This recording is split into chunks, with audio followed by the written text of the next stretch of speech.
For sharing this half hour with us here on Smart Family. It's time to talk science and a new national study that shows our kids are just not getting the job done when it comes to that subject.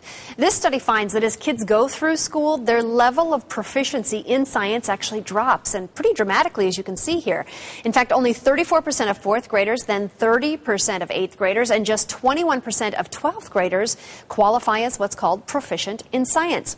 So what does that have to do with you? Well, if your kids think that they aren't interested in science, the next generation won't be great inventors or engineers or maybe even doctors. So it's kind of our job as parents to get them involved and get them excited. And a lot of you are already commenting on our Smart Family 15 Facebook page with fun ways that you get kids involved. In fact, let's jump on, and here we go with Sean Anderson. She says, as my kids have grown up, they've gotten science kits of varying sort pretty much every year. For example, my son has shown an interest in rocks and gems and got 3 different kits to grow different kinds of crystals from different family members. It makes it fun, and they are still starting to realize how science impacts every aspect of our lives.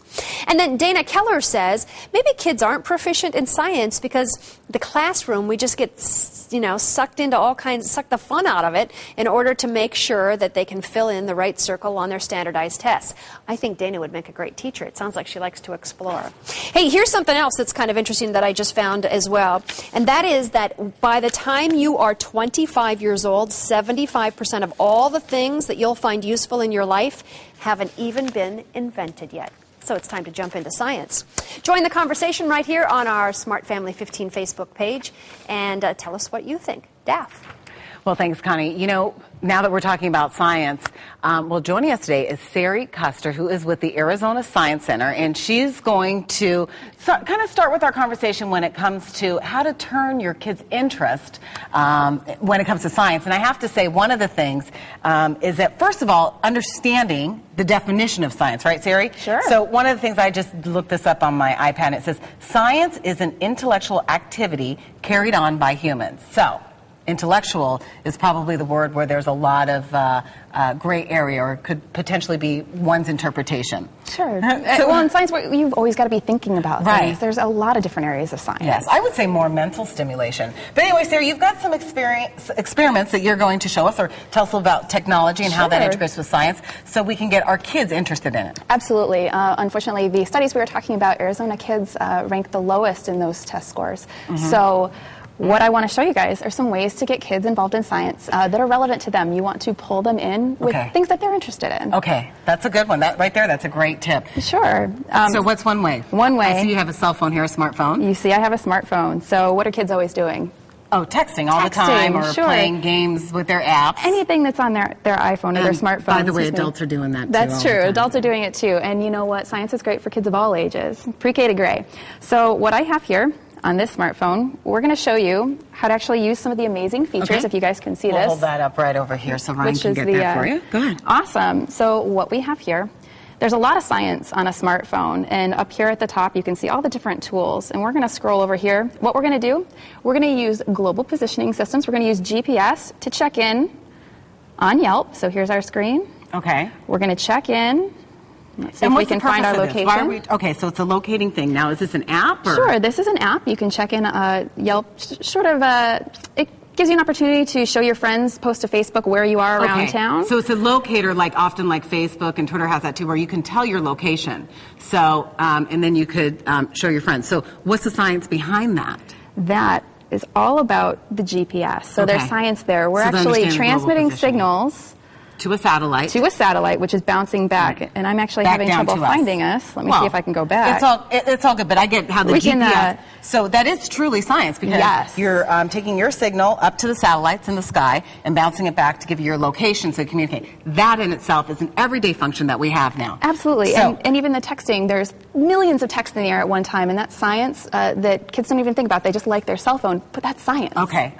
Now, you said there was another thing when it comes to the iPad. Now, we know iPad obviously is probably very mentally stimulating for all kids of all ages, including adults from K through gray, you said, right? Pre-K to gray, absolutely. Kids of all ages, and we've got lots of opportunities now to use iPads for more than just business purposes. We can do fun things and learning things. Okay. I have here some, let's see if we can tilt that, Ryan, if you want to get that. I've got some apps on here. One is called Molecules.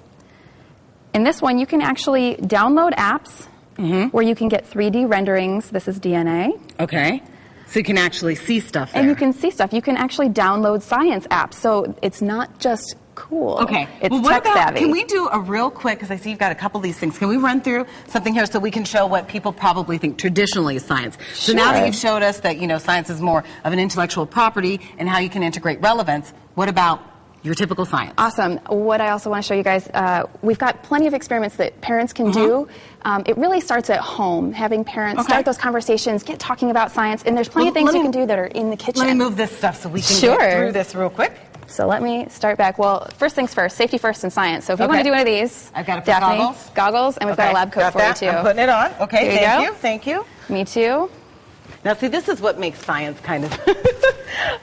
Which is interesting, that's all I could say. How much time do we have? We have got about a minute left. So about a minute left. So what we're going to do, we're actually going to start with a simple one. And this one, I hope this shows up well on screen. You're going to take a standard 2-liter bottle, and you're going to open it. Okay. Now, nothing's going to blow up here. Nothing's going to blow up in this one. This one, we're just going to talk a little bit about weather with some very simple items that you can find in your kitchen. Here's a recycled bottle. We're going to add just a little bit of tap water. This is warm tap water. So now getting back to what you said, finding an experiment that's relevant to your child to find interest. So if you have a child that's maybe interested in, the weather or how it works or a tornado, this might be a good experiment. Absolutely. We're going to create a cloud inside a bottle. Okay. So, this is cool. This is cool. All right. So again, anybody who's watching this, you want to make sure that any kids trying this at home are doing it with parents because we're going to use a match next. Okay. So just put a tad bit of water, like maybe a tablespoon? Not even a teaspoon, because you just want it wet, and you can kind of roll it around in there. You can see we've already got some condensation just because the bottle was wet. Okay. We'll let that match burn for a second, and then we're going to drop it in. Do you have the cap to that bottle? Oh, yeah. Put it on? Put it on nice and tight. Okay. Now what you're going to do is put your hands around the bottle and give it a good squeeze. So we're going to increase the pressure, and as soon as you let go and decrease, we're going to have a sudden drop in pressure. Oh, well. And you should see a cloud form in there. Look at that. So the dust particles from the smoke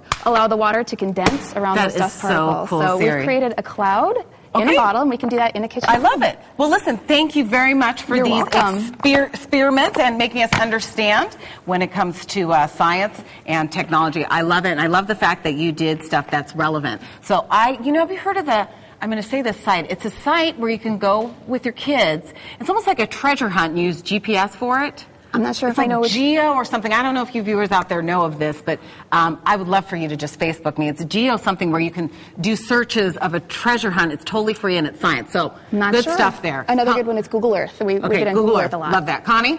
All right. Thanks a lot, Daph. Well, still to come, we've